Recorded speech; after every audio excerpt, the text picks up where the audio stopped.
어제 영상으로 말씀드렸던 증권업종의 대형주가 오늘 급등하는 모습을 보여주고 있습니다. 지난 5월 20일경부터 증권업종의 기관 매수세 유입을 심상치 않게 관찰했었습니다. 또한 5월 28일에는 본격적으로 금융업, 특히 그 중에서도 증권업종에 관심을 갖는 것이 좋겠다는 영상을 올린 바 있습니다. 그리고 나서 여전히 기관의 매수세가 들어오는 것을 확인하고 어제 증권업종 관련 영상을 업로드했는데 역시나 오늘 강하게 급등하는 모습을 확인할 수 있습니다. 6월 3일 오후 현재 전일 영상에서 소개해드린 증권업종 대표 6종목 중 5종목이 5에서 8%의 상승률을 기록하고 있습니다. 시가총액이 가장 적은 유안타증권의 상승률이 가장 낮은 것이 인상적입니다. 요즘 들어 증권업종의 매수세가 심상치 않게 관찰되곤 했었는데 역시나 수급이 답입니다. 항상 기관과 외국인의 매수 업종을 먼저 확인하고 그 이후의 종목을 찾는 습관을 갖다 보면 반드시 그들은 달콤한 수익을 안겨줄 것입니다. 현재 증권업종의 경우 매수의 지속성이 있었기에 상승을 확신했으며 그동안의 매수세를 볼 때 당분간은 증권업종이 더 상승할 것으로 판단되고 있습니다. 이제 상승의 시작일 수 있다는 말입니다. 한 종목의 수급 변화와 업종 전체의 수급 변화는 커다란 차이를 갖고 있습니다. 시가총액이 적은 종목의 매수세는 그 종목을 매집한 세력의 자금력에 의해 한계가 있기 마련입니다. 그러나 기관이나 외국인이 주도하는 업종의 매수세는 제가 누누이 말씀드린 것처럼 순환매라는 구조로 되어 있기 때문에 지속적인 추세로 발전될 가능성이 높습니다. 즉 A라는 업종을 꾸준히 매수해서 수익이 발생하면 차익 실현을 하고 난 후 B라는 상대적으로 덜 오르고 저평가된 업종을 다시 지속적으로 매수하는 구조입니다. 쉽게 설명하기 위해서 그동안 급등했던 인터넷 업종 대표주인 카카오를 예를 들어 보겠습니다.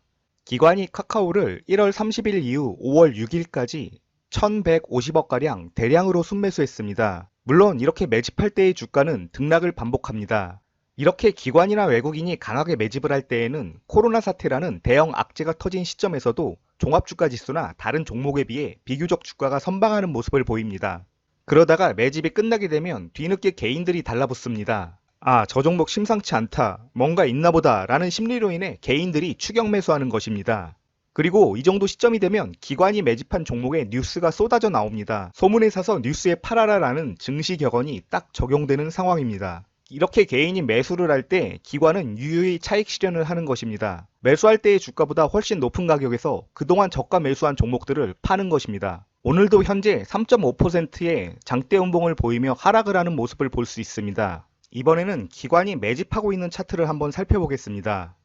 지금 보시는 차트는 미래에셋 대우의 차트입니다. 증권업종의 대표주 미래에셋 대우의 경우에는 코로나 사태 급락 이후 기관의 매수세가 본격적으로 유입되었으며 5월 19일 100억가량 대량의 순매수가 처음 포착되었습니다. 이날 외국인은 31억, 기관은 98억 이상 각각 순매수했습니다. 이렇게 평소에 비해 대량 금액이 유입된 날은 체크해 놓고 지속적으로 매수세가 유입되는지 확인을 해야 합니다. 특히 이날은 이전의 거래량에 비해 거래량 역시 대량으로 발생했으며 19일을 기점으로 전반적인 거래량이 증가하고 있음을 주목해야 합니다. 거래량 증가의 원인이 기관의 매수세 증가인 점이 이 종목의 포인트인 것입니다.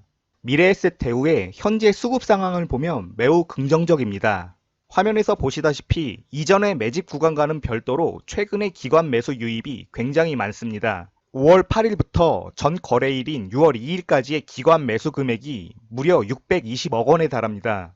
현재까지도 미래에셋대우의 기관 매집은 진행되고 있습니다. 하지만 미래에셋대우의 주가는 코스피 주가와 비슷한 흐름을 보이고 있으며 오늘에서야 강한 양봉이 등장했습니다. 오늘 6월 3일 현재의 주가는 7, 8%대의 급등을 하고 있습니다.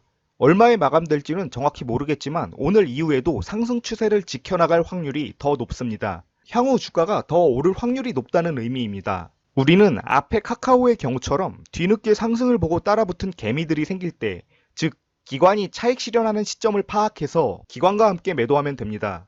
저는 이런 시점을 파악하기 위해서 주식시장이 끝나면 항상 장을 정리하는 습관이 있습니다.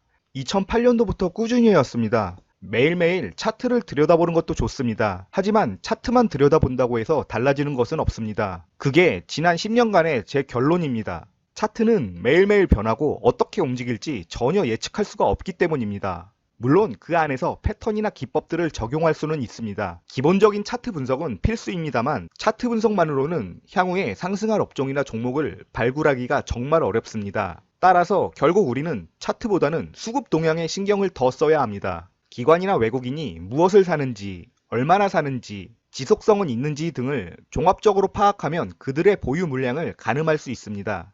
인터넷과 게임주의 상승 전에 관련 영상을 올린 것도 이번 증권업종의 상승을 감히 예측하는 것도 이런 분석에 기반한 것입니다. 이런 일련의 작업들을 계속 반복하다 보면 업종의 순환매가 어느 순간 눈에 들어올 것입니다. 저는 매일 영상을 한 개라도 업로드하는 것을 목표로 하고 있습니다. 다른 주식 관련 채널에 비해서 차트 분석이나 관심 종목 선정 등에 있어서는 다소 소홀해 보일 수도 있습니다만 지금처럼 제 소신대로 수급 분석을 위주로 업로드할 예정입니다.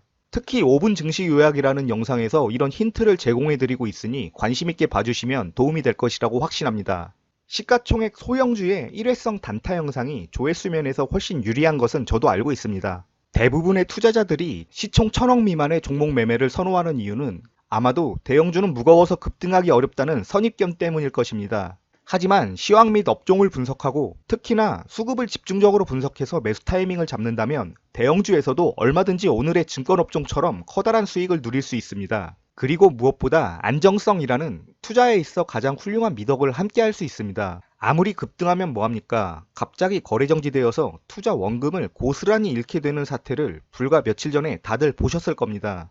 저는 누누이 강조해 왔듯이 정말로 단타에 적합한 종목이 나온다고 하더라도 시가총액이 5천억 미만이면 과감히 생략하겠습니다. 사실 시가총액 5천억이란 금액도 최소한의 마지노선이지 제가 관심을 갖는 종목군은 대부분 시가총액 2조 원 이상입니다. 투자 경력이 얼마 안 되는 분, 아니 좀 더 솔직하게 말하면 투자 경력이 오래된 분이라고 하더라도 이런 투자 마인드를 지금부터 가지는 것이 좋습니다. 지금부터라도 대형주 매매를 하셔야 합니다. 이미 수급이 말해주고 있습니다. 코스닥에서 코스피 대형주로의 수급 변화는 제가 지난달부터 꾸준히 말씀드리고 있습니다. 당분간 대형주 위주의 장세는 지속될 것입니다. 마지막으로 이 10분도 안 되는 영상을 제작하기 위해서 꽤 많은 시간을 들이고 있습니다. 구독과 좋아요 한 번씩 눌러주시면 저에게 큰 힘이 될 것입니다. 앞으로도 질 좋은 영상 계속 업로드할 것을 약속드리며 오늘 영상을 마치겠습니다. 언제나 여러분의 계좌에 빨간불만 가득하기를 진심으로 기원하겠습니다.